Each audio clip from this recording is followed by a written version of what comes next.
بسم اللہ الرحمن الرحیم۔ السلام علیکم۔ جس زمانے میں بغداد مسلمانوں کا مرکز تھا، اس وقت کافروں نے ایک نوجوان کو بغداد میں بھیجا کہ ذرا مسلمانوں کے ماحول معاشرے کا پتہ کر کے آؤ کہ ان کے اندر وہ کیا چیز ہے جس کی وجہ سے یہ پوری دنیا میں غالب آتے جا رہے ہیں۔ جب وہ بغداد پہنچا تو اس وقت وہ تھکا ہوا بھی تھا اور اسے بھوک بھی لگی ہوئی تھی۔ چنانچہ اس نے سوچا کہ میں ہوٹل سے کھانا کھا لیتا ہوں۔ وہ ہوٹل سے کھانا کھانے گیا۔ جب وہ کھانا کھا رہا تھا تو اس نے دیکھا کہ ایک آدمی اس کو بڑے غور سے دیکھ رہا ہے۔ وہ سمجھا کہ میں اس کے لیے پردیسی اور اجنبی ہوں، شاید اسی وجہ سے مجھے بار بار دیکھ رہا ہے۔ جب وہ کھانا کھانے کے بعد پیسے ادا کرنے کے لیے کاؤنٹر پر آیا تو کاؤنٹر والے نے کہا، جناب آپ کے پیسے ادا ہو چکے ہیں۔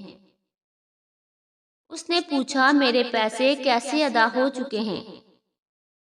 اس نے کہا، آپ کے سامنے ایک مسلمان بیٹھا تھا، اس نے دیکھا کہ آپ پردیسی ہیں، وہ اپنے پیسے بھی دے گیا اور یہ کہہ کر گیا کہ یہ بھائی آج میرا مہمان ہے، لہٰذا اس کے پیسے بھی میں ادا کرتا ہوں۔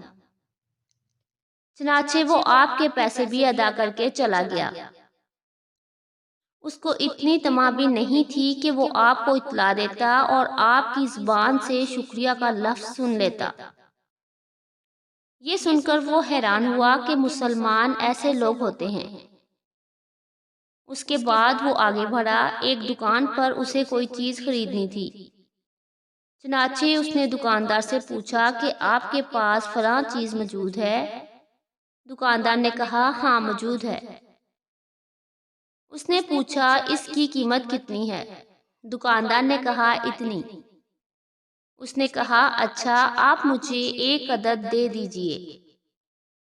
دکاندار نے کہا، جناب آپ میری ایک بات مان لیجئے کہ یہی چیز آپ کو سامنے والی دکان سے اس دام میں مل جائے گی، آپ وہاں سے خرید لیں۔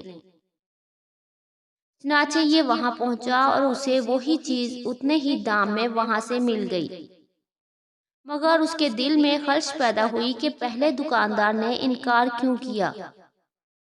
لہٰذا وہ لوٹ کر پہلے کے پاس آیا۔ اس نے پوچھا، جناب کیا آپ کے پاس یہ چیز موجود نہیں تھی یا آپ دینا نہیں چاہتے تھے؟ دکاندار نے کہا، جناب میرے پاس یہ چیز موجود تھی، میں نے سوچا کہ آج میرے پاس اتنے گاہک آ چکے ہیں کہ میرے بیوی بچوں کا گزارا اچھا ہو جائے گا۔ میں نے دیکھا کہ میرے سامنے والے بھائی کے پاس آج تھوڑے گاہک آئے ہیں، میں نے سوچا کہ اگر آپ اس سے کوئی چیز خرید لیں گے تو اسے بچت ہو جائے گی اور آج رات اس کی بیوی بچوں کا بھی گزارا ہو جائے گا۔ ایک وقت تھا دکاندار ایک دوسرے کے اتنے خیر خواہ ہوتے تھے۔ آخر میں اللہ تعالیٰ سے دعا ہے کہ ہمیں بھی ایک دوسرے کے ساتھ خیر خواہی کا معاملہ کرنے والا بنائے۔ آمین ثم آمین۔ جزاک اللہ۔ اللہ حافظ۔